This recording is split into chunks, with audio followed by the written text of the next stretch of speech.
আমরা দেখেছি যে একটি বিশেষ রাজনৈতিক দল তারা আমাদের ভোটারদের কাছে বিভিন্ন এলাকায় সারা দেশেই প্রায় তারা তাদের ভোটার আইডি কার্ড, তাদের এনআইডি কার্ড, তাদের মোবাইল নাম্বার এগুলো সংগ্রহ করছে।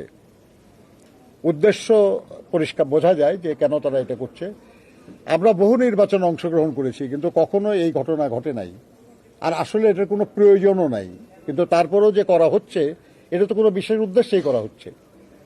এটা নির্বাচনে ভুয়া ভোটার তৈরি করে তাদেরকে দিয়ে ভোট দেওয়ার চেষ্টা করার একটা ব্যাপার আছে, এবং তাদের বিকাশ নম্বর নেওয়ার অর্থ হলো যে কিছু অর্থকরী লেনদেনেরও সম্ভাবনা আমরা দেখছি।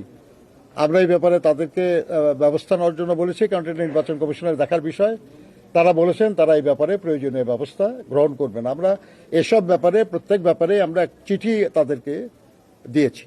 আমরাই সংস্কারের দাবি সবার আগে করেছি।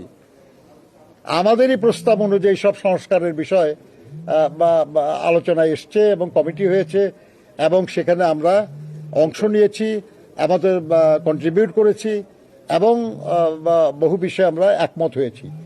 আমরা যেসব বিষয়ে একমত হতে পারি নাই সেগুলো আমরা নোট অফ ডিসেন্ট দিয়েছি। এই নোট অফ ডিসেন্ট আমরা না, খালি অনেক ব্যাপারে অনেকেই দিয়েছে।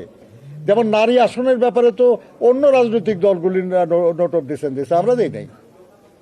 নারী আসন বৃদ্ধি আমরা চেয়েছি, তারা নোট অফ ডিসেন্ট দিয়েছে, তারা চায় না আসন বৃদ্ধি, এবং তারা কোনো নারীকে নমিনেশনও দেয় নাই।